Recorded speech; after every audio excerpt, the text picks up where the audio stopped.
It is time to tell the story of the Year of the Snake, Part 2. And as I had told the story of the first 3 months of the snake and that story, as we are now coming into the last week of May 2025, I felt that it was time to tell Part 2. So here we go. Welcome. My name is Lydia Griffith. This is the Feng Shui and Bazi Chinese Astrology channel. On this channel, you know I often like to read the charts of famous people because I think it helps us to better understand our own lives and our own charts. So welcome. If you are new to this channel, please consider subscribing, liking the video, and hit the bell so you don't miss a single one. I am putting out weeklies, I'm putting out daily shorts, monthlies, and tomorrow, Tuesday at high noon, I will be doing a live for members, and that's something new. And I'll be doing this every month near the end of the month, forecasting and giving you guys a private, time with me to do Q&A. You can ask questions, and we're going to look at the astrology of the month ahead, and also the Bazi, or the flying stars feng shui. So, month of the snake, year of the snake is where the story picks up. I want to just add a little personal note that somewhere in the beginning of this month, right around the 5th or 6th of May, I came across, walking the trails out here at my home, a very large, freshly shorn, I guess is the word, snakeskin. I went marching into the house, carrying my snakeskin, and put it on my altar. I said to God and the universe, I get the message. You are showing me that great transformation is coming into my life. Thank you for this message. And on the month went. And God, what a month it has been. Then a couple weeks later, because on the full moon of May, I feel like that was right around Mother's Day, I burned that snake skin. I think it was the 12th of May comes to mind. And then the new moon today, I did this yesterday. I think feels like it still counts, but yesterday I burned a littler snake skin that I found a couple weeks ago. So one was the full moon and then the new moon. All of these snake skins, all of this messaging of snake. I also came across a black snake on the trail one day, big, beautiful thing. And also, digging in the dirt, found a little baby brown snake. So cute. There's been a lot of snaky action. So here we go. Story time, friends. Get a cup of tea. Sit back. Here we go. We're going to go through how the snake interacts with itself, then the horse of June, and the sheep of July. So here we go. I'm reading from my blog. I'll put the link in the description. The snake left behind the bold dragon that gave the snake permission to dream big and take bold action. The snake slithers out into the big yang fire of the sun in the month of May and finds another snake. At first, the snake is feeling challenged. This is competition. This feels confrontational.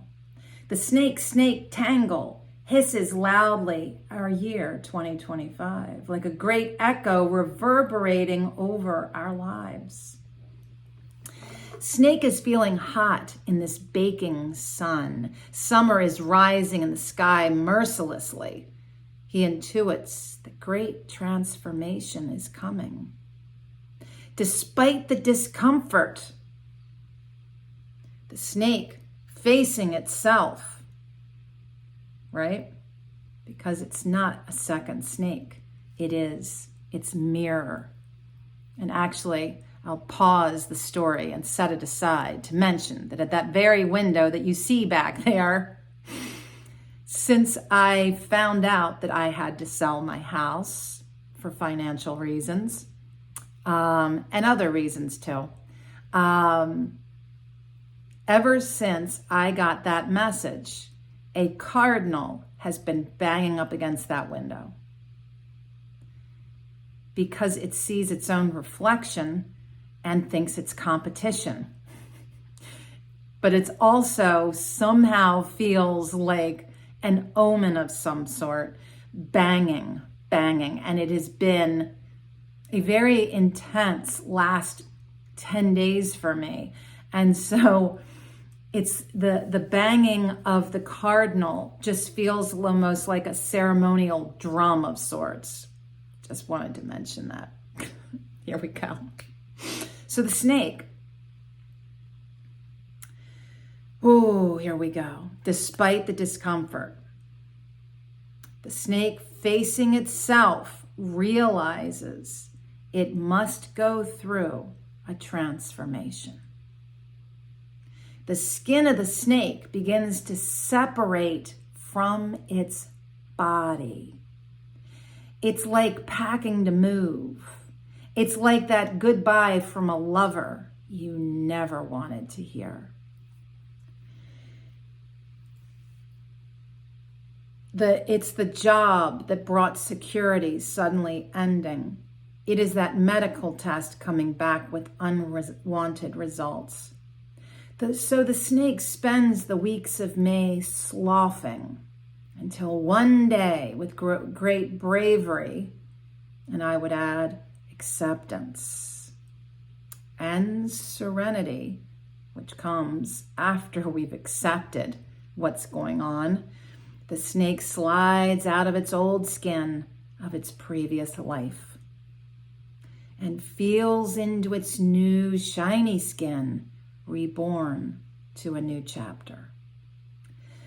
Through the tall, cool grass, he slithers with greater freedom and knowing, wiser for all that has been left behind, grieving what has been lost, and embracing a new way forward. The snake, with greater wisdom, intuitive sensing, and discernment, arrives in the field where the horses run. The month of June begins with a double horse. So there is again an amplification of this astrology, this energy, this forecasting. The horses are running under the blazing sun of summer as the snake coils up and around one of the horse's legs. He rises up and wraps around the neck like a boa, positioning himself so that his head is near the ear of the horse. He is now in position to guide the horse into the month ahead. As the horse with the snake feels into the passion of the moment, chases after freedoms, breaks down fences, and leaps into the new, the snake is there like a spirit guide, whispering into the horse's ears wisdoms, information, data, predictions, and cautions. The snake is like the driver, and the horse is the vehicle. The risk here is that the two horses run out of control, that their combined enthusiasm is too raucous to hear the divinely spoken words of the snake. Kind of like if you've ever been on a unpaved gravel road going downhill, and no matter how much you hit the brakes, you're fishtailing and feeling like at any moment you're going to go out of control. Kind of like that. There is a concern here for recklessness, and the snake is hanging on for the ride. Woo! Weary from the running, from the speed and the wildness of the horses, the snake falls exhausted on the beach in the month of July. This is a sandy patch by a pond where the rain falls softly and the air is scented with the hot grasses of summer. There, snake finds the company of a sheep. Thank God, the snake sighs, I have found a resting place, a calm balm to rest. The sheep lays down in the shade of a tree and calls to the snake to join her. The sheep sings a sweet song, The snake curls up to rest in the cowl of the sheep's legs. The snake has no more words. Hoarse from trying to be heard by the horses, feeling his efforts were thwarted or dismissed, the snake finds great peace of mind in the symmetry and balance of the sheep's tranquil presence. The sheep cautions snake to rest up. There is a battle coming up in part 3 of this year, 2025. The monkey with a semi-fire penalty in August. The meditative mood of the sheep and snake is the ideal container to prepare for what is coming. And so, my friends, we come to the end of the story of the snake, part 2. And with all of that being said, I think that there is foreshadowing and little wisdoms of nuggets in this story, right, that you can take with you. Remembering that the last year of the snake was 2013. And you can think back, journal about what were the highlights of your 2013. And I mentioned this at the beginning of May, to take note of everything that's happened this month of May so that you can better understand what your year 2025 is asking of you. Because no matter whether it is positive, mixed, or challenging, it is going to change you, okay? There is no way anyone on this beautiful planet is going to arrive at the year of the horse in February 2026 unchanged, okay? And that is not scary. That is not scary. It can sometimes feel that way at first because change can be destabilizing and it brings uncertainty. And that's a challenge to our nervous systems. But it also is that reminder of the small plant that you buy at the garden store that will die if it does not, or it will never reach its full potential if it's always kept in a small pot.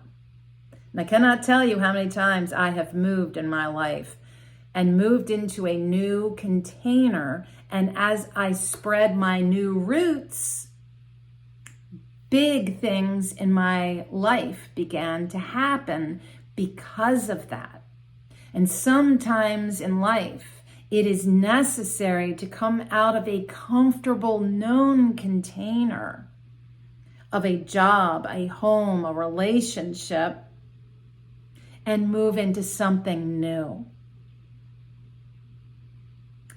The wisdom of 2025 is to recognize the biggest thing, like the snake in the month of June. The only way to hear the whispering wisdoms coming to you is to allow yourself to get quiet. You ever want to control a group of kids? Because I used to teach kids yoga for nearly 20 years. People would often ask me, how do you take a classroom of let's say 20 kindergartners and get them quiet? You whisper. You whisper. And it makes them want to hear your words, so they get quiet to hear you. And then you pull them in, that silence, that whispering. They're listening so intently. What is she saying? I can barely hear her. And then you can break open into louder voice because you got their attention. Allow yourself meditative moments throughout this year and try to do it daily if you can. And meditation doesn't have to be sitting in lotus all like, it can be. It can also be quiet walks in nature. It can also be a slow swim. It can also be a slow run. It can be anything that you are doing where you have a single point of focus and you're quiet. Yeah. So take the earbuds out next time you go for a run. Allow yourself the opportunity to just be in the quiet of nature. And if you generally run down a city street, see if you can change it up and start running through a park instead. Or a walk in the park instead. All this to say, friends, the sloughing is intense, and many of us are going through it collectively and personally. Be patient with the process. And as hard as it is, and God knows it's hard, get into the accepting of what's happening, okay? So I was told I needed to sell my house. And then I realized I had to find a new home for my chickens, which spontaneously happened, and off they went yesterday. And what I feel I'm being asked this year is to go on my own walkabout across the United States. I really was hoping to do that with a new lover, but the fates have not aligned for that. I'm still open. I got a little bit more time. Could happen. But I have this date in mind of August to go out into the United States and see it. I haven't seen much of my own country, and to have a grand adventure and take you all along with me, which I think is going to be really fun. But it is hard. And there is a lot of grief with all we're being asked to let go of. Everything from things, animals or people dying or being sick, to all of it, just all of it. So give your nervous system a break and try not to look at what's going on in the news, in the world. Really take care of yourself. Journaling, meditation, spending time in nature. I hope that this has been helpful. I hope it's been a measure entertaining. Thank you so much. I appreciate you a whole lot. And until next time, please be well.